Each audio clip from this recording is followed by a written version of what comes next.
안녕하십니까. 얕지만 넓은 주식을 추구하는 덕후들을 위한 채널 액다의 주연이의 전 액다고요. 특별 손님? 네, 안녕하세요. 전 존이 현 포켓몬 유튜버 노마스입니다. 반갑습니다. 네, 어서오세요. 자, 제가 예전부터 예고드렸던 대로 쥬라기 공원 시리즈 특집이지만 저희가 다룰 건 쥬라기 월드죠. 그쵸. 자, 잠깐 시작하기 전에 저희가 쥬라기 공원 3부작은 안 다루고 가잖아요. 저희 원래 이게 계획되어 있는 질문이 아니었죠. 노마스의 쥬라기 시리즈의 추억 어땠습니까? 저는 일단 쥬라기 공원 3편으로 네. 입문을 했죠. 3편으로 입문을. 네, 제가 처음 본 게 2편이 아니에요. 스타워즈를 라스트 제다이로 입문한 거랑 거의 야, 흔치 않은 신선한 뉴비다. 아니 근데 예. 근데 봤을 당시에는 어렸기 때문에 네네네. 그래도 재미있게 봤었던 것 같아요. 야. 뭔가 제 비슷한 나이 또래 다른 사람들처럼 막 티라노사우루스에 대한 막 엄청난 그런 신앙심이죠. 경외심, 예. 신앙심 그런 거는 딱히 있진 않은 상태였겠죠. 쥬라기공원 3편으로 들어왔으니까. 그쵸. 근데 사실 저희 뭐 그 당시에 저희 재민이 아니었습니까? 네, 그쵸. 그 재민이들 보기엔 재밌습니다, 영화. 네, 그래서 예. 재밌게 봐서 그 이후에 이제 2편을 보고 1편을 보고 이런 식으로 본 것 같은데. 네네. 1편은 사실 어릴 때 보기가 좀 힘들었고. 그쵸. 좀 지루한 게 없지 않아 있죠. 예, 예. 그 3편과 2편을 봤다면 더더욱 그러죠. 그러니까 그렇게 돌아가서 네. 조금 지루하게 본 것 같고 2편은 어릴 때 봤을 때 1편이랑 비슷하게 뭐 그냥 뭐 공룡 많이 나오네, 티라노 멋있네 이 정도만 알고 있다가 나이를 먹고 이제 다시 정주행을 했거든요. 네네. 1편, 2편이 굉장히 재밌더라고요. 그쵸. 근본이죠. 진짜 1편은 다시 봐도 그 시네마로서의 가치를 정말 잘 가지고 있습니다. 네, 그리고 저는 약간 호러 영화에서 느껴지는 그런 긴장감, 그런 게 너무 좋았어요. 쫄리는 맛. 그 스티븐 스필버그 진짜 리지 시절이라는 게 무엇인지. 네. 요즘은 뭐 틀딱 감독 취급하는 사람들이 꽤 많던데 이 옛날 스티븐 스필버그 맛을 못 봐서 그래 추라이 하면 또 야무지게 먹을 수 있습니다. 그러니까 그래서 막 그 비주얼만으로 승부하는 그런 감독이다라는 평도 있기는 한데, 그게 비주얼이 중요한 게 아니라 그 느껴지는 분위기가 엄청난 영화라고 기억을 하고 있습니다. 네, 그러면은 한 번만 더 질문을 할게요. 그럼 쥬라기 월드 시리즈는 언제 보셨습니까? 쥬라기 월드 시리즈 제가 개봉했을 때 월드 1편은 봤고, 네네. 폴른 킹덤은 VOD를 봤던가? 아니 VOD도 아니고 그냥 채널 돌리다가 앞에 조금 보고 뒤에 제일 재밌죠. 제일 재밌죠 그게. 그런 식으로 보고 바로 그저께 이제 우리 이거 콘텐츠 하자는 연락 듣고 네. 이제 부랴부랴 1편, 2편을 다시 봤는데 네. 저는 굉장히 재밌게 봤습니다. 네, 폴른 킹덤 이야기는 다음 편에서 하도록 하고요. 자, 오늘 다룰 거는 쥬라기 월드입니다. 네. 자, 일단 쥬라기 월드 제작 배경을 얘기를 해야 될 것 같아요. 아까 노마스가 얘기했던 것처럼 쥬라기 공원 3편 이야기를 안 할 수가 없는데 이게 쥬라기 공원 3편은 제가 스타워즈 특집 때 얘기를 했었죠. 거의 라스트 제다이급 재앙이었다. 네, 라스트 제다이급 재앙이었다라는 건 거의 극단적인 예시고 일종의 좀 스타워즈 프리퀄 시리즈가 아니었나 좀 그런 생각이 들어요. 네, 그러니까 쥬라기 공원 1편이 과학의 경이로움 그리고 CG의 놀라움을 이제 관객들에게 보여주기 위한 그런 의도로 제작이 되었고, 쥬라기 공원 2편 잃어버린 세계가 1편의 흥행에 대한 자신감 그리고 더 많은 공룡과 야생의 공룡을 보여주기 위한 야심이 있었다면 4편은 그냥 어떠한 야심도 없이 그냥 돈 벌고 싶어서 그냥 뭐 만들죠? 이렇게 나온 것 같거든요. 사실 조지 루카스가 스타워즈 프리퀄 시리즈도 CG의 탄생 덕분에 이제 드디어 만들 수 있다 그렇게 떠들긴 했지만 사실 돈 때문에 만든 거라고 생각을 해요 저는. 예, 그것처럼 쥬라기 공원 3편도 그렇게 탄생한 게 아닐까 그런 생각이 드는데, 이게 팬들한테 그런 얘기가 있었죠. 쥬라기 공원 3편 때문에 쥬라기 공원 시리즈가 망했다 그런 얘기가 돕니다. 근데 이게 사실 이게 반은 받고 반은 틀려요. 이게 저희가 방금 얘기를 했죠. 쥬라기 공원 3편이 당시 잼민이들 시각으로 재밌었다. 팝콘 무비로서는 괜찮아요. 근데 이제 전편들에 비해서 확실히 미치지 못했죠. 전편들에 비해서 아쉬운 퀄리티로 나왔었고, 보면은 좀 그런 게 좀 느껴지거든요. 시리즈 자체가 이게 창의력 고갈이랑 소재가 떨어져 갖고는 이제 매너리즘에 빠진 게 전체적으로 3편 내내 좀 그렇게 느껴지거든요. 근데 이게 제가 나중에 1, 2, 3편을 좀 이어서 정주행을 해보니까 3편이 막 진짜 다른 영화 같은 느낌이기도 하더라고요. 네네네. 디자인도 좀 많이 이질적이기도 하고. 예, 이게 뭐 같은 사람이 만드는 시리즈가 맞나 싶은 그런 느낌이 빡 들어가지고 그것도 좀 이상했어요. 네, 이게 사실 주라기공 시리즈들이 촬영을 할 때 크고 작은 문제들이 많았어요. 1편은 촬영하다가 태풍 와서 기간 단축되고 뭐 2편도 여러 가지 문제가 있었는데 3편은 좀 유독 파도 괴산만 나올 정도로 문제가 많았습니다. 여러 가지 일들이 있었지만 한 가지 예시를 들자면 촬영이 들어간 날에 시나리오가 계속 바뀌고 있었습니다. 최종 결전이 어떻게 될지, 이 인물이 죽고 살지를 촬영이 들어가는 첫날부터 그게 계속 바뀌고 있었단 말이에요. 이게 무슨 한국 일일 드라마도 아니고 예. 스테본으로 영화를 찍어. 그런 것도 있었고 뭐 여러 가지 흉흉한 이야기들이 많은데 이 정도로 예시를 들도록 하고, 그러니까 워낙에 보여줄 장면도 없었고 워낙에 편집도 되고 막 그러다 보니까 시리즈 중에서 가장 러닝타임이 적습니다. 주라기공 시리즈는 기본으로 2시간 전후거든요. 근데 주라기공 3편 같은 경우에는 뭐 1시간 반, 1시간 40분 이 정도예요. 그러니까 저희가 고질라 시리즈 얘기할 때 한 1시간 반 정도 얘기를 하잖아요. 어린이들이 버틸 수 있는 마지노선, 어린이용 러닝타임, 성인들이 용접할 수 있는 마지노선. 근데 본인들도 보여줄 게 많지 않았다는 걸 알지 않았나 그런 생각이 들고요. 제가 항상 언급을 했지만 시리즈의 마스코트인 티라노사우루스가 죽었거든요. 근데 이게 그냥 죽은 걸 떠나서 굉장히 무심하게 죽여버렸단 말이에요. 그냥 티라노가 죽였다 이런 건 이제 초등학생식의 사고방식이고, 이게 그 방식에 대해서 너무 무심하고 예의가 없었기 때문에 이제 욕을 먹는 건데, 하여튼 뭐 그것 때문에 이제 두고두고 흑역사 취급을 받죠. 그래서 3편 이후로 제작진이 주라기공원 4편에 대해서 기획을 안 한 게 아니었습니다. 계속해서 이런저런 아이디어가 디벨롭이 됐어요. 뭐 1편에 멘토 크림통 회수하려고 그 이슬라 누블라 섬에 다시 말콤 박사라던가 그랜트 박사가 돌아가는 이야기도 있었고, 뭐 타란툴라 같은 뭐 땅속에서 벌어가는 공룡 아이디어도 있었어요 그때. 거기다가 이제 가다가는 결국에는 공룡과 인간의 DNA를 합친 공룡인간이라는 아이디어까지 나옵니다. 아, 신들이시여, 누가 이런 괴물을 만들었단 말이구나. 야, 근데 이 진짜 갈 때까지 간 거죠. 진짜 이런 끔찍한, 이게 그 컨셉 아트가 아직 남아 있거든요. 진짜 끔찍합니다. 진짜 야, 제가 탈덕할 수 있을 정도로 진짜 뇌절이었고요. 다행히도 제정신이 박혀있기 때문에 이건 좀 아닌 듯해서 이것도 기각이 됩니다. 근데 그때 당시에는 네네. 지금처럼 리부트 뭐 혹은 소프트 리부트 이런 게 좀 안 되던 그쵸. 그런 시절이어가지고 차기작으로 내려다 보니까 마치 샤크네이도 시리즈 계속 나오는 것처럼 더 심하고 자극적인 뇌절 이렇게 생각을 하다 보니까 그렇게 이상한 아이디어들이 많이 나오는 재밌는 세상이 아니었나 싶네요. 결정적으로 이제 주라기공원 원작 소설에 마이클 크라이튼이 사망을 하고 주라기공원 시리즈의 특수효과를 담당했던 거장의 스탠 윈스턴조차도 사망을 하면서 시리즈 자체가 완전 이제 한 10년 동안 묵혀두게 됩니다. 쉰김치처럼. 그런데 팬들이 이제 뭔가 향수 냄새를 킁킁 맡을 때쯤에 스티븐 스필버그도 이쯤 돼선 다시 만드는 게 낫지 않을까? 그렇게 생각을 하게 되고, 처음에는 리부트로 진행이 되다가 이게 리부트가 가지고 있는 리스크가 있잖아요. 그래서 소프트 리부트 개념으로 기존의 설정은 이어지되 만일 주라기 공원이 정상적으로 개정을 했더라면 그런 설정으로 주라기 월드의 시나리오가 완성이 됩니다. Welcome to Jurassic World.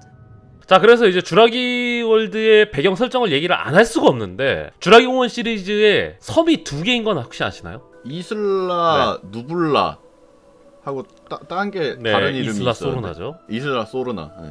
예, 주라기 공원 1편의 배경이랑 주라기 월드의 배경이 이슬라 누블라죠. 공룡을 전시하고 관광 목적인 섬. 그리고 영화 2편, 3편의 무대가 이슬라 소르나인데, 이슬라 소르나는 공룡을 사육하고 배양하는 시설이었습니다. 근데 굳이 이렇게 섬을 나눈 이유는 원작 소설도 그렇고 영화도 그렇고 1편에서 난리가 난 뒤에 이슬라 누블라 섬을 폭격해서 공룡이랑 시설 싹 다 파괴했다라는 게 원래 설정이 있었어요. 근데 소설에서는 이 설정을 이어가는데, 영화판에서는 영화 1편에서는 이게 묘사가 전혀 안 되고요. 영화 2편 같은 경우에는 관련된 걸 이렇게 등장인물들이 그거에 대해서 얘기를 하는데 그걸 편집을 시켜버렸어요. 어쩌가 정식 세계관 쪽에 이 섬이 어떻게 되는지는 아무도 모르는 거죠, 결국에는. 그래서 그냥 이제 추억팔이도 할 겸 이슬라 누블라를 가져오자, 그러하는 의도로 이제 이슬라 누블라를 다시 배경으로 하기로 했고요. 그 다음에 이제 그런 얘기가 나오겠죠. 아니, 그 난리가 났는데 어떻게 그 회사는 또 망하지도 않았으며 어떻게 그 사고를 당하고 나서는 또 공룡을 다시 그 전시를 할 수 있느냐, 공룡으로 돋벌이 할 생각을 했느냐, 그렇게 의문을 가질 수가 있는데, 일단 설정상으론 존 해먼드 있죠, 인젠의 그 산타클로스 할아버지. 존 해먼드의 회사인 인젠은 거의 망하기 직전까지 갔는데 친구 아들이 이를 어여삐 여겨 회사를 인수합니다. 동물원들 보면은 동물을 이제 밀수하는 게 아니라 멸종위기 종들을 이제 복원하고 그 개체수 늘리는 작업도 같이 하잖아요. 보호하는 작업도. 그쵸. 예, 그러한 개념으로 보호를 하겠다라고 해서 주라기 월드를 이제 개장을 하게 되는 거죠. 자, 그래서 이렇게 배경 설정을 마무리 짓고요. 한번 이제 본편 이야기 한번 해보도록 하겠습니다. 거대한 발 하나가 퉁 떨어지잖아요. 이거 되게 웃겼어요. 그래서 주라기몬 시리즈에서 공룡 전신이 별로 안 나오는데 관객들이 야 바로 공룡 보여주나 보다 했는데 그럴 리가 없죠. 새가 나옵니다. 근데 사실 새는 공룡의 후손이다, 새는 공룡의 후손이다 그러는데 사실 분류학적으로는 새는 공룡의 한 분파입니다. 그냥 공룡인 거예요. 오. 그리고 이제 배를 타고 가게 되는데 배 타고 가면서 이제 딱 그 섬 전경 보여주면서 이러는 이 관악기 소리가 나와요. 근데 이게 주라기공원 시리즈 주라기공원의 메인 테마거든요. 1편에 메인 테마 딱 도입부거든요. 오, 이거는 몰랐어요. 근데 저는 극장에서 봤을 때 이거 딱 듣는 순간에 설마 전체 메인 테마 나오는가 하고서 막 심장이 막 콩닥콩닥콩닥 막 뛰더라고요. 아, 그리고 나서는 이제 모노레일 타고선 빰빠바밤 하고서 그 주라기공원 메인 테마가 나오죠. 와, 근데 나 여기서 막 그 눈물이 안구에서 막 송글송글 맺히는 거예요. 진짜 야, 이게 좀 부끄럽죠? 다 큰 어른이. 근데 와, 진짜 여기서 진짜 미치겠더라고요. 야, 진짜 내가 주라기공원 시리즈를 다시 보는구나. 10년 몇 년 만에. 예, 뭐 그거라던가 창문을 딱 여는데 주라기공원 테마랑 주라기월드 전경이 딱 보여주는데 이 오리지널 팬들은 여기서 눈깔 돌아갑니다. 아, 그 정도. 그 다음에 이제 주요 인물이 나오죠. 클레어 디어링이죠. 이 배역의 배우는 스타워즈 팬들에게 굉장히 친숙합니다. 마블 팬들에게도 되게 친숙하고요. 부다라 누나. 브라이스 댈러스 하워드죠. 근데 여기서 클레어가 그런 얘기를 하죠. 사람들이 이제 공룡에 더 이상 열광을 안 한다고. 20년 전에 주라기 공원의 공룡 복원은 마법이었지만 이제는 애들이 스테고사우루스 공룡을 코끼리부터 탄다고 그런 대사를 쳐요. 근데 이게 주라기 공원 시리즈랑 그 주라기 월드 제작진의 그 굉장히 자전적인 것을 의미하는 대사인데 주라기 공원 1편이 공룡을 CG로 멋지게 복원을 했단 말이에요. 진짜처럼. 당시 많은 사람들이 열광을 했지만 이제 더 이상 관객들이 공룡에 대해서 예전처럼 열광하지 않는 거죠. 주라기 공원 2편이라던가 3편으로 꾸준히 흥행으로는 하향 곡성을 겪었고 본인들도 매너리즘을 겪었잖아요. 아마 본인들의 그 제작 배경에 대해서 이렇게 좀 메타포가 좀 들어간 것 같고요. 그리고 저는 이 대사를 딱 들으면서 되게 알기 쉬워서 좋았던 게 뭐냐면 저는 이 시리즈를 정확히 다 설정 같은 걸 모르는 상황이니까 이 대사를 딱 듣고 이게 지금 그때로부터 20년 전 뒤에 이야기를 하는 거구나 라는 거를 바로 설명해줘서 되게 좋았어요. 네, 그 다음에 로어 리크루터스라는 캐릭터가 나오죠. 그 너드 약간 그 프로그래머 주라기 월드에 이 캐릭터가 입고 있는 게 주라기공원 티셔츠입니다. 네, 이게 그 존 해먼드가 주라기공원 만들기 전에 열심히 그 굿즈들 만들어 놨을 거 아니에요. 근데 미처 납품하지 못하고 약간 암시장에 흘러간 것들 있잖아요. 약간 아타리의 ET 같은 거라던가 또 어디서 또 이베이에서 또 구해 와갖고 또 입고 있는데 근데 그러면서 이제 이 영화가 가지고 있는 마음가짐에 대해서 이제 인물이 좀 어느 정도 얘기를 해주는데 주라기공원 레전드였다. 개쩔었다. 나 이 영화는 주라기공원 정말 오지게 빨아줄 영화고 주라기공원에 오마주 정말 많을 거야. 너희들 기대해. 약간 이런 걸 이제 예고를 하는 것 같거든요. 근데 클레어가 되게 거기에서 그거 마음에 안 든다라는 티를 팍팍 내잖아요. 네네. 저는 이때 좀 불안했던 게 이거 혹시 스타워즈 시퀄처럼 흘러가는 분위기인가 하고 약간 겁을 먹었어요. 일종의 무시라기보다는 그러니까 첫 번째 공원이 사고로 끝났으니까 약간 약간 언급 자체를 터부시한다는 그런 금기하는 그런 느낌이었던 것 같아요. 네네네, 맞아요. 이게 막 과거의 건 제발 잊어버려라 이 바보 같은 덕후들아 이게 아니고 네. 약간 그런 거 약간 경외심과 두려움. 네. 그렇죠.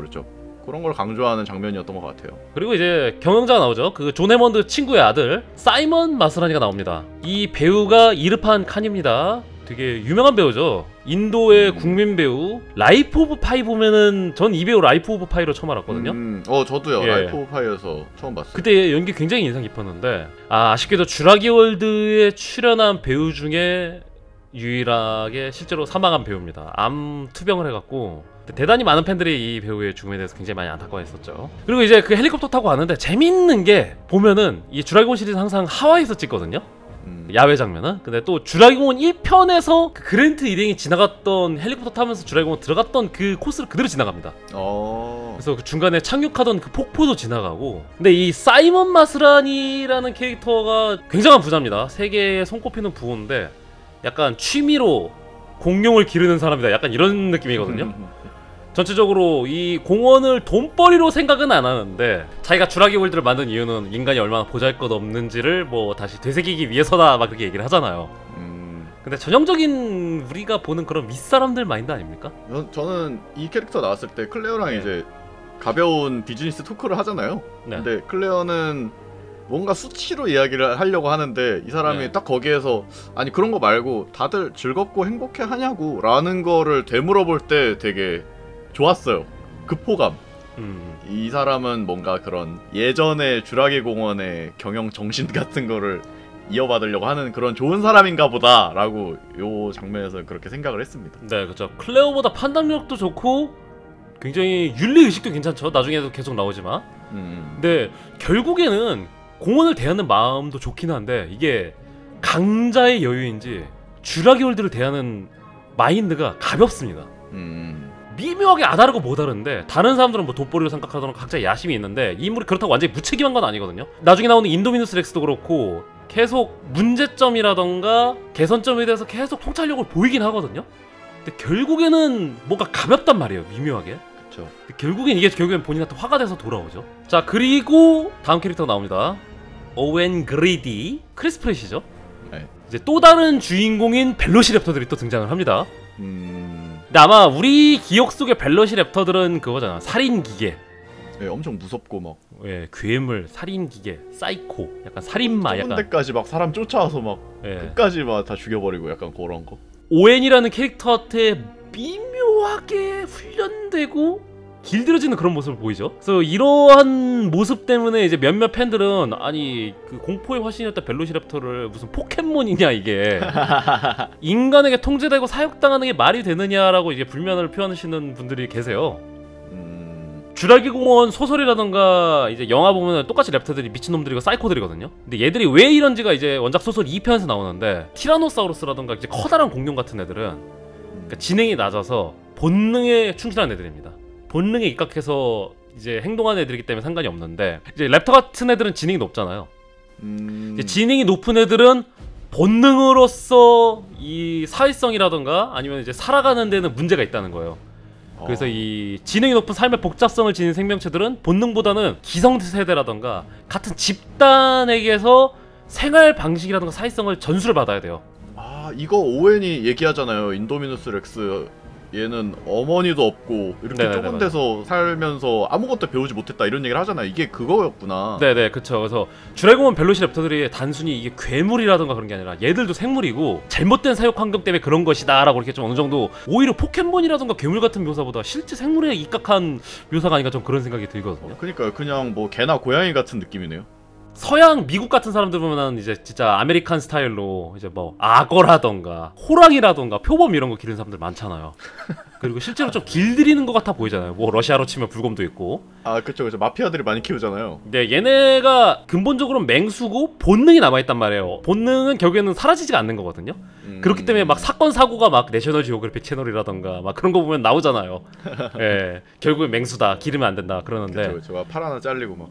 예, 우리가 기르는 개나 고양이도 당장 본능이 남아있잖아. 그런데 이 악역인 비코스키스는 이 장면을 보면서 그냥 길들였다고 착각을 한단 말이죠. 강영욱 훈련사님 보시면은 미국에는 시저밀란이 있고 한국에는 이제 강영욱 훈련사님이 있는데 일단 이 사람들은 기본적으로 이제 근본적으로 동물이고 목줄 같은 걸 차야 되고 우리가 통제할 능력이 있어야 되고 존중을 해줘야 되고 그런 것들을 계속 어필하잖아요. 사람의 말을 못 알아듣는다. 완벽하게 길들일 수 있는 게 아니다. 이 비코스키스 보면은 꼭 그 빌런으로 소개되는 견주들 있잖아요.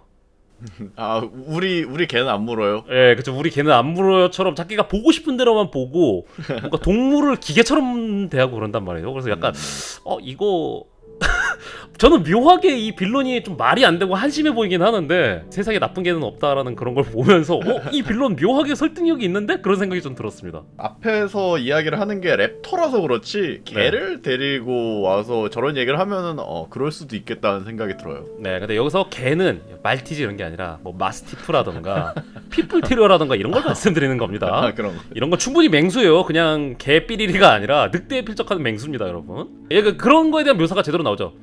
아주 정말 유명한 장면이 하나 나오죠. 직원이 떨어집니다.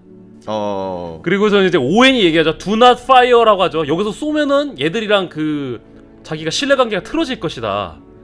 그런 거 얘기하면서 이제 굉장히 유명한 장면이죠. Stand down 이런 장면이 나오죠. 양손 탁 펼치면서. 이거 그 당시에 진짜 무슨 동물원이고 어디고 동물이랑 같이 있는 사람들은 다 이거 했잖아요. 그쵸.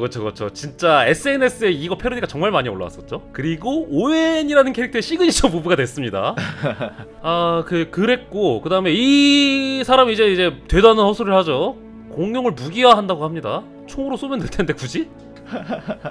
이게 길들인 동물, 작은 동물들 보면 꼭 전쟁에 쓰려고 그래요. 제가 이거 보면서 액다한테도 이때 카톡을 했는데 아니 왜 앤트맨이나 여기나 왜 동물 조종이 가능하면 다 전쟁하려고 하는 거냐고.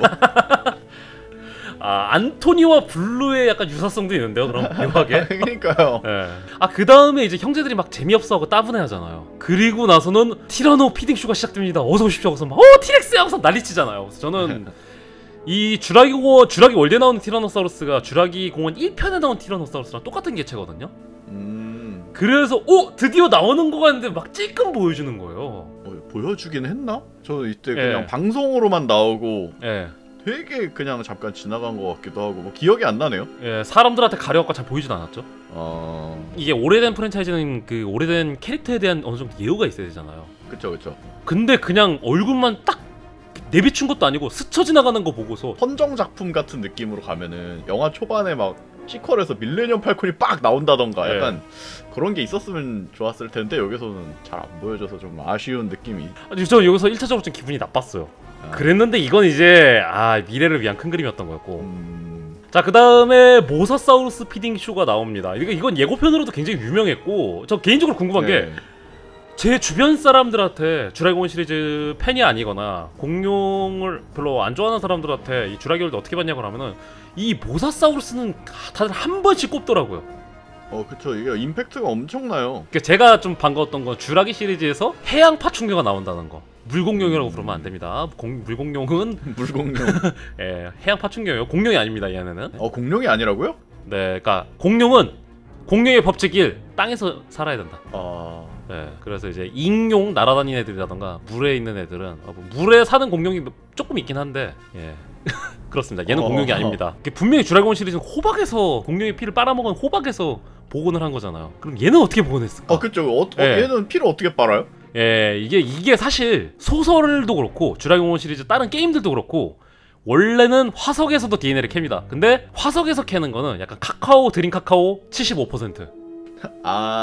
호박에서 캐는 건 99%. 99. 어떤 느낌인지 알겠어. 이런 만들 수는 있다는 거네요. 그러니까 화석만 있으면 뼈만 있으면 만들 수는 있어요. 그래서 아무튼 복원했다. 아무튼 했네. 그리고 뭐 그런 설정 없더라도 뭐 이게 나중에 이제 자이로스피어 타기 전에 이제 등장인물들이 한번 얘기하긴 하는데 뭐 그딴 게 중요합니까? 그렇죠. 모사사우루스가 상어를 먹는데? 아무튼 부활했다. 이게 중요하죠. 자, 그리고 인도미누스 렉스가 탈출을 하는데 이제 여기서부터 이 영화의 단점들이 좀 부각되는 것 같아요. 추적기를 그 자리에서 돌렸으면 됐는데 왜 통제실로 뛰어갔는지도 이해가 안 되고 거기를 굳이 비집고 들어가는 것도 이해가 안 돼요. 그러니까 저는 여기에서 당사장에 들어가는 게 오웬이 되게 숙련된 사육사 같은 걸로 알고 있었는데 이걸 그냥 막 들어간다고 하면서 약간 이 사람에 대한 신뢰도가 떨어졌어요.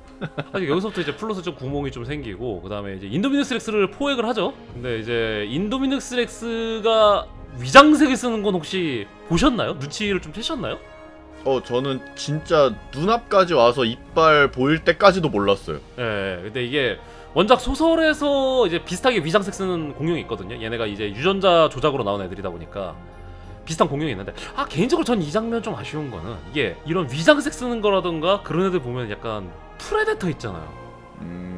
프레데터라던가 투명인간 같이 그렇게 좀 응용을 했으면 어땠을까. 이 인도미너스 렉스가 그냥 집요하게 괴수처럼 추적을 하는 게 아니라 풀숲에서 계속 이런 식으로 따라오는 걸 연출했으면 어땠을까, 전 그런 생각이 들거든요. 근데 잠깐 풀숲이랑 비슷한 색깔로 바꾸고 그 뒤로는 이 위장색을 전혀 안 쓰거든요. 그래서 저는 이 아이디어를 이렇게 다는 게 좀 아쉽습니다. 근데 노마스가 보기에는 어떤가요? 너무 좀 약간 뇌절 같아 보였을까요? 약간 너무 SF 같았을까요? 저는 요게 그 방금 앞에서 얘기한 그 방사장에서 얘를 잃어버렸던 장면이랑 네. 그 다음에 추적기 떼는 장면까지 이렇게 쭉 해서 이 공룡은 진짜 엄청나게 똑똑한 녀석이구나를 확 알게 해줘서 저는 되게 괜찮은 장면이었던 것 같아요. 왜냐면 저 같은 경우는 뭔가 티라노는 좀 멍청하고 랩터는 좀 지능이 높고 요런 것 자체도 잘 모르니까 네. 벽에다가 발톱 자국을 내서 그걸 페이크도 치고 뭐 자기가 추적기도 떼고 그 위에 숨어 있으면서 자기가 할 수 있는 걸 다 하는 거잖아요. 네. 그런 걸 보면서 확 모르는 사람한테는 확 이 공룡은 지능이 굉장한 녀석이고 전투력도 엄청나다라는 거를 딱 보여줄 수 있는 장면이라서 저는 좋았어요. 그렇게 막 뇌절이라고 느껴지진 않네요. 그 다음에 이제 인도미너스 포획이 실패로 끝나고 사이먼 마스라니가 충격을 받아서 헬리우를 만납니다. 이 헬리우 주라기공원 1편에 나왔던 인물이죠. 기억하시나요 혹시? 모르겠어요. 벨로시랩터 R을 부화할 때 동양인 박사 한 명 있거든요. 그 사람이 배우 동일 배우인가요? 같은 배우예요. 오, 되게 동안이네요. 네, 이 배우가 또 뮬란에서 남자 주인공 목소리까지 했습니다. 어허. 근데 이때는 그냥 뭐 지나가던 과학자 1 이런 느낌이었거든요. 푸근한 느낌이었는데 인상도 되게 좋잖아요, 사람이. 네. 눈썹도 되게 좋고. 근데 이게 사실 군용으로 만들려고 그렇게 열화상 기능이라던가 위장색을 넣었던 건데 온갖 변명을 하죠. 갑오징어가 뭐 성장을 견딜 수 있었고 청개구리가 뭐 기온 변화에 뭐 유연하고 막 그런 소리를 하잖아요. 제가 이 부분까지는 이 사람이 매드 사이언티스트라는 게 네. 진짜 막 악당이라서 막 뭔가 이걸로 나쁜 짓을 하고 이런 거를 추구하는 사람은 아닌 것 같고 그냥 무책임한 정도. 이 유전자 조작 같은 거를 연구를 열심히 하다 보니까 이런 걸 하면은 또 욕심이 생기잖아요. 네. 좀 더 자기가 생각하는 완벽하고 결함 없는 그런 개체를 만들기 위해서 야 이거를 파고 파다 보니까 약간 다른 거에 대해서 무뎌진 거지. 네. 이 사람이 막 엄청 악역이라고 느껴지진 않았어요. 저는 이 영화 처음 봤을 때 사실 이 헬리오라는 사람이 매드 사이언티스트라기보다는 살짝 흑화한 것 같긴 한데 사이먼 마스라니가 너무 가볍고 무책임하게 대한 게 아니었을까라는 생각을 했어요. 근데 곰곰이 생각해보니까 이 사람은 취미로 운영을 하고 관리자들 다 뽑아놨잖아요. 관리자들 뽑아놓고 그런 상태니까 오히려 점점 생각하면서 생각할수록 이 사이먼 마스라니가 무책임한 거라기보다는 이 헬리우라는 박사가 점점 이게 미친놈이 아닐까? 그 미학에 빠져있는 거 아닐까? 그런 생각이 들었거든요. 프랑켄슈타인의 미학에 빠진 게 아니었을까? 근데 뭐 그거는 이제 생각하기 나름인 것 같긴 한데 제가 이 장면에서 좀 주의 깊게 봤던 건 뭐냐면은 네. 이 지금 살아 돌아다니는 공룡들 지금 인도미너스 렉스를 포함해서 다른 공룡들도 이 사람이 이런 식으로 유전자 조작을 해가지고 이렇게 만들어낸 생명체인 거잖아요. 복원된 생명체가 아니고. 네. 그래서 만들어낸 생명체인 거를 알고 나니까 좀 더 보기 편해졌다고 할까? 이게 막 보통 이런 거 미안해요. 내가 이 덕후들을 뭐라고 하는 게 아니고 덕후들이랑 보면 무슨 깃털이 뭐 있네 없네 이거 고증이 달라졌네 막 이런 거 그 보기 조금 짜증나거든요. 물론 고증은 중요하지만 그쵸. 근데 이 공룡이라는 게 계속 지금 연구가 거듭이 되면서 지금 원래 알던 모양새랑 많이 달라지기도 하고 그런 학문이잖아요. 네. 근데 그런 거에서 조금 벗어나서 요거는 확실히 현 세대 새롭게 만들어낸 유전공학적 생물들이니까 그런 고증 논란에서 좀 벗어나고 편하게 볼 수 있겠구나 하는 안도감이 들었다고나 할까? 네. 이게 주라기 공원 4편에서 비슷한 대사가 나오는데 주라기 공원과 공룡들은 존 해먼드가 유전공학으로 만든 괴물 이상도 이하도 아닙니다 라는 말을 해요. 근데 이게 주라기 시리즈 비판적으로 보는 이제 고증 팬들은 아니 자꾸 유전자 조합으로 이렇게 자꾸 숨는다 이게 고증 안 지키고 이거 키메라인 상관없음 그런 식으로 제작진이 변명을 한다 그런 얘기를 하는데 주라기 공원 4편 보면 그런 대사가 나오거든요. 진정한 과학자는 화석에서 진실을 탐구한다 그런 대사를 해요. And it is in the rock that real scientists make real discoveries. Now what 이게 그런 대사 같거든요. 지금 이 대사도 그렇고 메타포인 거죠. 메타포. 진짜 공룡을 원한다면은 나가서 화석을 캐세요. 화석을 캐라. 그리고 학술적으로 연구를 하세요. 영화에서 찾지 말고. 저는 이런 의미로 좀 받아들이거든요. 우리는 키메라니까 뭐 상관없어 이게 아니라 우리는 유전자 조작이라는 거는 CG라던가 애니메트로닉스라던가 그런 걸로 치환이 되는 거죠. 놀이공원 와서 캐리비안 해적이 왜 그 그런 것처럼 그런 걸 따지지 말자. 그런 메타포가 아닌가 좀 그런 생각이 듭니다. 그런 나름의 전하고 싶은 메시지가 있었던 거네요. 네네. 이게 사이언스가 아니라 엔터테인먼트로 즐겨달라. 예, 그 사이언스를 찾고 싶으면은 나가서 화석 캐고 과학서적 읽어라. 약간 그런 메타포인데 자꾸 이거를 그렇게 해석들을 하더라고요. 우리는 키메라니까 고증 안 지켜도 됨. 약간 이런 식으로 해석하는 사람들이 많더라고요. 예. 그건 좀 아닌데. 자, 한편 이제 주라기 시리즈는 항상 재미들이 나오죠. 더럽게 안 들어요. 뭔가 사건 사고가 터지니까. 인과응보를 당하고 이제 주라기 공원 시설에 가거든요. 아, 이게 또 짠합니다. 이 영화가 또 얼마나 이제 1편에 이제 바지끄댕이 잡고서는 이제 찬양을 하는지 알 수가 있어요. 이게 참 미묘합니다. 스타워즈라든가 주라기 공원은 이제 미국의 문화의 상징과도 같죠. 그렇죠. 그리고 이 두 시리즈는 서로 탄생이 밀접하거든요. 제작자들도 서로 겹쳐 있고 서로가 서로에게 영향을 굉장히 많이 줬어요. 근데 스타워즈 시리즈 같은 경우에는 야, 아이 그 과거의 유산 병신이야 막 계속 그러거든요. 그리고 아예 언급을 안 하려고 한다던가. 근데 진짜 주라기공 시리즈는 반대로 막 철저하게 막 바지끄댕이 잡아요. 근데 특히 구작에 대해서 너무 찬양을 한다고 불편함을 느끼는 분들도 많더라고요. 저도 어느 정도 느끼고. 근데 뭐 후술하겠지만 저는 스타워즈 때문에 그런지 오히려 너무 소중합니다, 이런 장면이.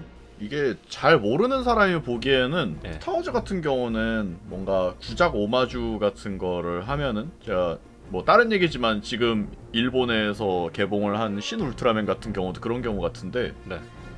잘 모르는 사람이 봤을 때 아, 이거는 구작에 대한 오마주와 헌정을 위한 장면이구나라는 게 느껴지는 게 있거든요. 네. 근데 느껴지는데 잘 모르는 사람 입장에서는 되게 재미가 없어. 그쵸.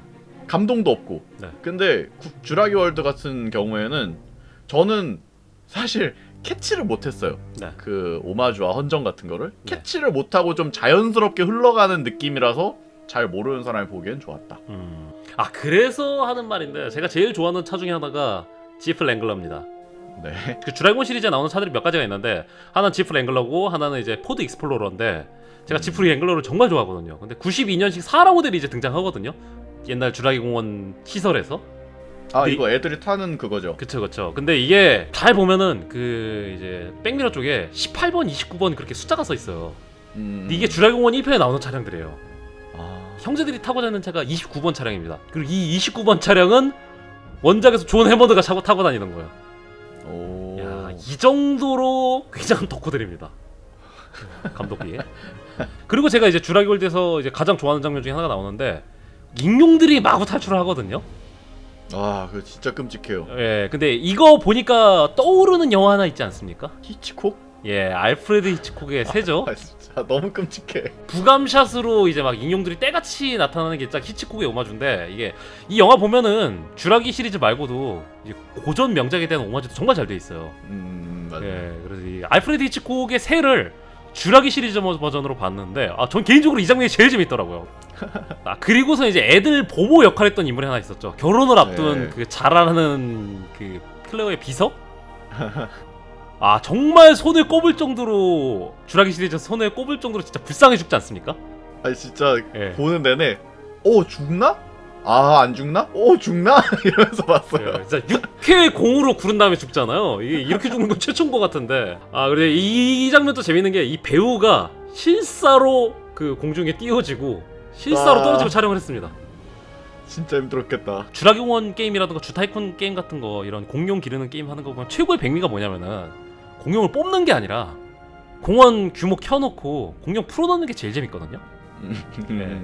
한 번도 주라기 시리즈에서는 이게 한 번도 묘사가 안 됐어요. 근데 이번 작에서 그게 묘사가 되는 거예요. 막 수많은 관람객들이 그 홈파망에 빠지는 게. 아, 그래서 전 이 장면이 너무 좋고 희열이 좀 느껴졌어요. 저도 이게 비주얼적으로 되게 좋았던 게 동시다발적으로 되게 사람들이 다양하게 많이 죽잖아요. 네, 뭐 그래서 뜯기기도 하고 찔리기도 하고. 네. 네. 보통 이런 엄청 사람 많이 나오는 군중씬은 버드아이 뷰로 이렇게 잡아도 그냥 와 도망가고 그냥 끼끼 하면서 익룡만 날아다니고 그런 느낌으로 나오는 경우가 많은데 네. 이거는 자세히 하나하나씩 보면은 동시다발적으로 뭐가 많이 일어나고 있어서 되게 즐거운 장면이었어요. 하나하나 보던 재미가 있죠. 예, 아 이거 극장에서 다시 보고 싶네요. 악역이 빅 호스킨스가 이제 나와갖고는 이제 그 개판 나는 걸 멀리서 지켜보잖아요. 묘하게 웃죠. 아, 네, 저도 같은 마음가짐으로 봤습니다. 그리고 이 사람은 이거를 사람을 죽이는 군용 같은 걸로 쓸 생각을 하니까 네. 얼마나 그 가능성, 포텐셜이 터지는 그런 장면이겠어요. 오히려 이쪽이 매드 사이언티스트일 수도? 아, 그리고 중간에 키스씬이 나오는데 이건 웃으라고 넣은 장면인 것 같아요. 아, 웃으라고 넣은 장면?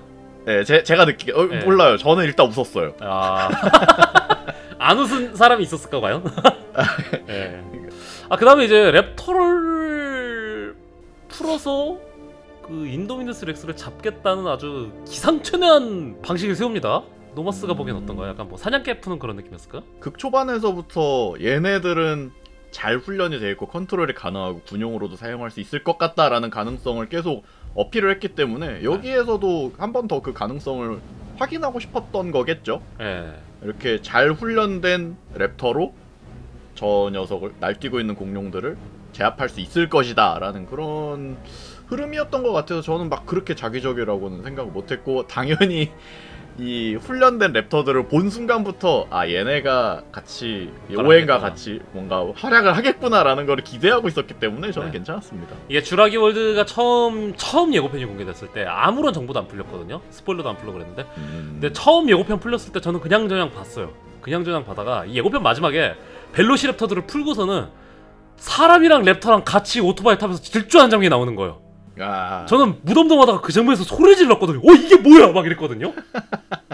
원작 소설 2편에서 벨로시랩터가 오토바이를 추격하는 장면이 나와요. 근데 거기에 오마주 같은데 이제 올드팬으로서 이 장면에서 나오는 쾌감이 정말 대단합니다. 이게 제가 블리치를 항상 자주 예를 드는데 블리치에서 저는 쿠로츠시마 아유리가 나오는 장면은 전 정말 좋아요. 나쁜 놈이었고 사악한 놈이었고 강력한 놈이라는 거 잘 알고 있잖아요. 근데 동료로서 함께 한단 말이죠. 우리 팀이랑 어깨를 나란히 하고 같이 간다는 것만큼 그렇게 든든한 게 없어요. 그렇죠. 예, 그리고 이제 뭐 이 장면의 속도감도 정말 좋고요. 아, 그래서 이 장면은 진짜 카타르시스가 정말 좋습니다. 랩터랑 인도미누스 렉스가 만납니다. 그리고서는 이제 랩터가 좀 이상한 소리를 내거든요. 약간 이 소리를 내요. 뿌뿌 이런 건지. 근데 드래곤 시리즈 팬들이라면 여기서부터 딱 뭔가를 눈치를 채요. 왜 그러냐면은 드래곤 1편에서 주방 장면에서 랩터가 이 소리 한번 내거든요. 그리고 드래곤 시리즈에서 랩터가 이 소리 내는 거는 동료를 호출할 때만 이런 소리를 내요. 사교 활동을 벌일 때. 아 이게 뭔가 그냥 단순히 포효하거나 그런 게 아니고 네. 커뮤니케이션을 하는 그런 소리구나. 그쵸. 뭐 티라노라던가 다른 공룡들한테 절대로 이런 소리를 안 냅니다. 그래갖고 이제 드래곤 시리즈 팬들은 대화하는 건데 이러면 둘이 뭔가 대화가 되나 본데? 동료를 인식을 했나 본데? 그렇게 생각을 하거든요. 근데 역시 그게 뭔데 이 씹더가 뭐 그렇게 되는 거고요. 그래서 한 10초 정도는 저희는 먼저 알 수 있어요. 저희 드래곤 시리즈 팬들은. 예. 아, 자, 그리고 이제 최후의 대전이 벌어집니다. 이 영화 최고의 클라이막스인데 이 영화가 그냥 영화로 끝날 수가 있었어요. 패덕 라인을 열라 그러죠. 9번 방사장을 열라고 하고서는 문이 탁 열려요. 그리고서는 이 인물이 조명탄을 탁 킵니다. 아 조명탄이 미쳤어요 진짜. 예, 야, 이 조명탄 딱 켜는 순간에 드래곤 시리즈 올드 팬들은 그 순간부터 설마 조명탄? 이렇게 되는 거거든요. 그러고서는 이제 조명탄의 연기랑 어둠 속에서 막 붉은색 안광을 뿜으면서 티라노사우루스가 주라기 공원 테마에 맞춰서 나와요. 이제 드래곤 팬들은 이제 이 녀석을 렉시라고 부르거든요.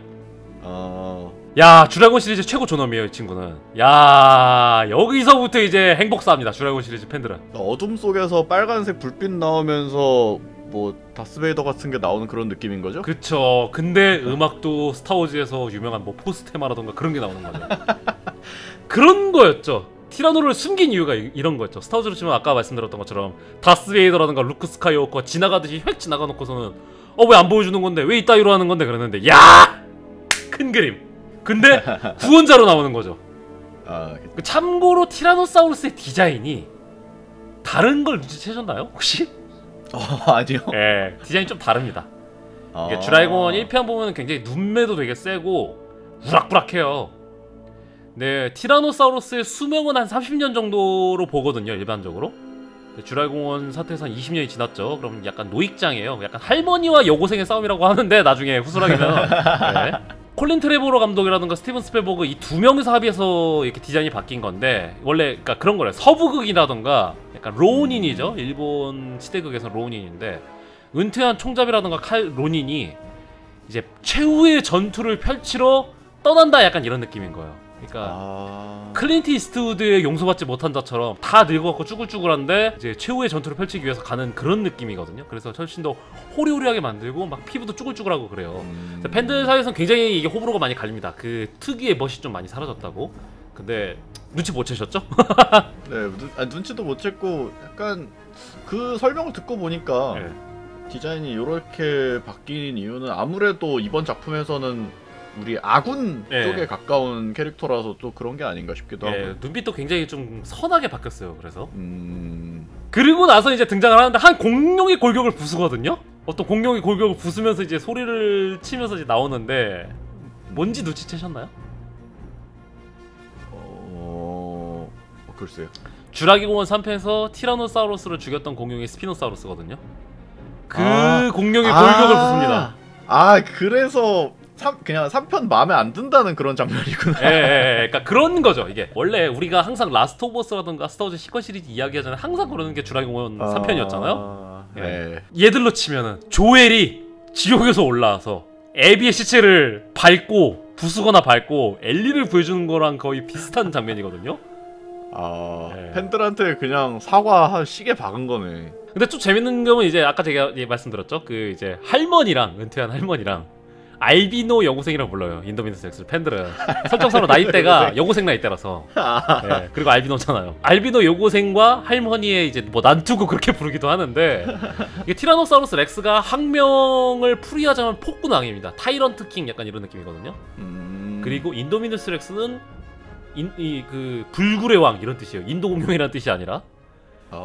둘의 행적을 보면 좀 달라요. 티라노사우루스가 불굴의 왕 같은 느낌이고 오히려 좀 반대인 것 그쵸? 같은 느낌이. 인도미너스 렉스가 폭군왕 막 여기저기 깨판 치고 다니고 그러고서 또 티라노가 또 발리지 않습니까? 이거 약간 여기서 또 화가 날 뻔했던 게 저는 여기에서 네. 설마 이거를 인간이 해결하는 건 아니겠지 하면서 되게 걱정했어요. 족간이 또 그랬는데 블루가 죽은 줄 알았는데 이거 서슬트릭이죠. 뿌오뿌오 하면서 등장을 합니다. 다스베이더랑 루크가 같이 협동으로 악역을 잡는 거죠. 어떻게 보면 굉장히 자기적이고 유치하거든요. 전 이런 거 좋아합니다. 근데 이거는 그게 무슨 상관이야? 못 참지. 완벽하게 좀 구시대를 주름 잡았던 공룡들이 나와가지고 협공을 하는 장면이잖아요. 네. 그래서 저는 굉장히 좋았습니다. 그리고 이제 새로운 뉴페이스가 막타 모금으로써 분량 분배 잘했다. 네. 그러면서 이제 둘이서 이렇게 서로 마주보잖아요. 티라노랑 랩터가 마주보면서 뭔가 눈빛을 교환을 하죠. 끄덕. 근데 이게 또 유치하다는 의견이 좀 있긴 하거든요. 왜죠? 근데 뭐 그런 게 중요합니까? 그럼요. 화해를 하는 장면인데 악역과 이거 뭐 장면마다 유치하다 꼬투리 잡기 시작하면은 뭐 뼈 부수고 나와가지고 포효하고 막 무슨 하늘 보면서 포효하고 이런 건 안 유치한가? 다 유치하지. 근데 멋있잖아요. 멋있으니까 그러니까 뽕맛으로 이게 객관적으로 머리로는 계속 유치하다고 생각을 하는데 가슴으로는 이 위에 심장이 두고두고 뜨고 있는 거죠. 자, 그리고 나서는 이제 마무리가 되는데 티라노사우루스가 이 주라기 월드를 전경을 보면서 포유를 하고 끝납니다. 이게 라이즈 오브 스카이워커라는 게 이렇게 엔딩이 됐으면 참 좋았는데, 그래서 이 주라기 시리즈의 귀환을 알리는 아주 역사적인 장면인 것 같아요, 개인적으로. 자, 총평을 한번 해봐야 될 것 같습니다. 이 주라기 월드 노마스는 어떻게 봤습니까? 굉장히 재미있는 올여름 블록버스터 같은 느낌으로 봤어요. 이게 모르겠어요. 전작에 대한 숙지라고 할까? 전작에 대한 추억이라고 할까? 그런 게 일반적인 주라기 공원 팬들의 그런 것보다는 제가 좀 더 약하기 때문에 별 생각 없이 봐서 그런지 모르겠는데 굉장히 재미있게 봤고, 브라이스 달라스 하워드 구달하 누나도 굉장히 좋았고, 그렇습니다. 찐 주라기 시리즈 팬으로서 이 영화를 좀 총평을 하자면은 몇몇 공룡들 디자인이 좀 못생기게 바뀌었어요. 이건 아마 팬들 아니면 눈치를 못 챌 거예요. 예, 팬들 아니면 눈치를 못 챌 텐데 공룡들 디자인 좀 많이 못생기게 좀 바뀌었습니다. 티라노사우루스 같은 예시도 있고요. 그다음에 뭐 짜잘하게 단역으로 나왔던 공룡들의 디자인이 좀 퇴보했다던가 아니면은 그러니까 스타워즈에서 외계인들 디자인 좀 역겹게 나오는 거 있잖아요. 거의 그 급은 아니에요. 그 급은 아닌데 아쉽다 정도. 원래 알던 모습이 아니다라는 네. 게 조금 뭐 싫어하는 이유가 될 수 있죠, 충분히. 네, 뭐 그런 것도 있고 드래곤 3부작이랑 전체적으로 분위기가 좀 많이 다르잖아요. 오마주를 많이 하긴 했지만 그런 걸로 저는 이 쥬라기 월드 자체는 굉장히 안 좋게 봤어요. 처음에 나왔을 때 예고편 나왔을 때도 그렇고 개봉 당시에 보고 났을 때도 뽕은 찼지만 이제 재미있는 순서는 쥬라기원 1편, 2편이 제일 재밌었고 그 다음에 월드, 그 다음이 3편 그랬는데 그러니까 오리지널 쥬라기원 3인방 있잖아요. 예를 들어서 그랜트 박사라던가 뭐 말콤 박사, 세틀러 박사, 예, 뭐 이런 사람들을 좀 언급을 안 하는 것 같아서 좀 불만스럽거든요. 스타워즈 시퀄 시리즈가 그랬던 것처럼. 예. 그랬는데 조금 더 온건하게 바뀐 거는 쥬라기 시리즈는 3편 이후로 관련 굿즈가 너무 안 나왔어요. 그러니까 장난감 몇 개 좀 나오는 정도라던가 뭐 정말 소소한 굿즈 나오는 거였지 스타워즈랑은 비교가 할 수가 없었거든요. 드래곤볼이라던가. 근데 이 작품 기점으로 고가의 스타주라던가 피규어 아니면 뭐 티셔츠 뭐 그런 것들이 정말 우죽순으로 나왔어요. 쥬라기 월드 것뿐만 아니라 쥬라기원 3부작과 관련된 것들이 정말 많이 나왔거든요. 그런 거에 있어서 팬들에게 있어서 그 굿즈를 살 수 있는 분위기로 조성했다는 거에서 정말 고마운 작품이 아닐까 그런 생각이 들고요. 그 다음에 이제 스타워즈, 라스트 오브 어스, 터미네이터 등 이제 수많은 시퀄들이 최근에 많이 나왔잖아요. 근데 전작에 대한 예우를 정말 못했고 두 번째로 예우를 못한 것뿐만 아니라 못 만들었고 그 다음에 팬들이랑 자꾸 싸우잖아요. 그쵸. 팬들이 못 배웠다라고 하고 가르치려고 들고 SNS에서 자꾸 가르치려고 들고 팬들이랑 싸우잖아요. 저 그게 너무 화가 나고 상처받고 그랬는데 쥬라기 월드는 전혀 그런 모습을 안 보였거든요. 예를 들어서 쥬라기 공원 시리즈에 비해서 아쉬울 수는 있습니다. 이건 뭐 터미네이터도 그렇고 뭐 스타워즈도 그렇고 수많은 시퀄 영화들이 가지고 있는 공통점이잖아요. 몇몇 작품들 빼고는. 근데 비록 아쉬울진 모르더라도 자꾸 팬들이랑 소통을 하고 전작들에 대해서 자꾸 예우를 하고 오마주를 한단 말이죠. 이 영화가 이 쥬라기 월드 영화가 시네필들한테는 절대 추천을 못할 것 같고요. 그다음에 이제 뭐 킬링타임 영화로서는 추천을 드리는데 하지만 시나리오라던가 등장인물들의 이 바람 행동은 정말 진짜 마음에 안 들고 최악이고 정말 마음에 안 들어요. 영화로서. 하지만 시리즈의 판 관점에서 제작진들이 팬을 소중하게 생각한다는 것에 대해서 의의가 크고요. 지금 현대 서브컬처 그리고 현대 문화계에서 시사하는 바가 전 정말 크다고 생각합니다. 이게 쥬라기원 3부작보다는 실력적인 측면에서는 떨어질지 몰라도 정말 노력이 가상한 작품이다 그런 생각이 듭니다. 이거 재미있는 거는 많은 사람들이 이제 쥬라기 공원의 정신을 이어가지 못했다 비판을 하거든요. 이 쥬라기 월드를 두고 분위기가 바뀐 건 맞습니다. 근데 분위기가 바뀐 건 맞는데 이 쥬라기 월드 제작진이 철이 없다던가 실력이 없다라던가는 좀 약간 다르게 봐야 될 것 같은 게 쥬라기 공원 시리즈에 참여했던 핵심 스태프들이 전부 이 쥬라기 월드에 참여했습니다. 스티븐 스필버그는 이 영화의 엔딩조차도 바꿀 수 있게 계속 조언을 했고요. 아이디어도 제공을 했고요. 이 영화의 엔딩은 스티븐 스필버그 때문에 바뀐 거거든요. 아니면 이제 공룡 디자인으로 칭찬받았죠. 쥬라기원 시리즈가 그 공룡 디자인에 참여했던 크래시 맥크릴이라는 사람도 참여를 했고 저희 쥬라기원 시리즈 특집에서 언급됐던 이름들인데 뭐 CG 관련해서 데니스 뮤렌이라던가 필 티펫이라던가 이런 고참 스태프들이 다 참여를 했습니다. 그리고 신참 스태프들도 참여를 하고 서로 세대 교체를 하는 과정이었거든요. 이 쥬라기 월드가.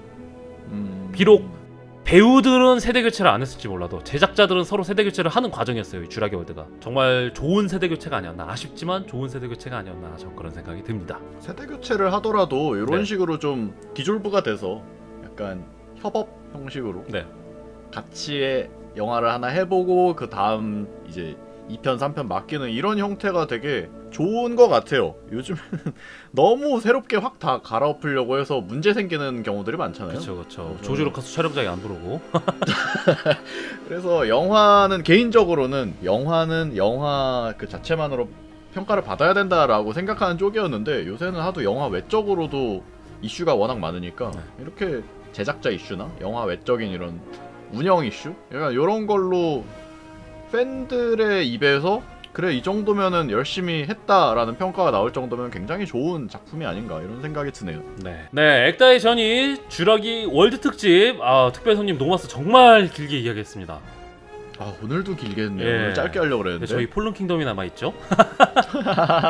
2개나 더 남았네. 네, 쥬라기 월드는 이렇게 끝났고 저희는 다음 시간에 쥬라기 월드의 최고 문제작 쥬라기 월드 펄른 킹덤으로 돌아오도록 하겠습니다. 네, 재밌게 보셨다면 구독, 좋아요, 그리고 알림 설정 부탁드리고요. 지금까지 저는 액다의 주연이의 액다였고요. 저는 노마스였습니다. 감사합니다. 감사합니다.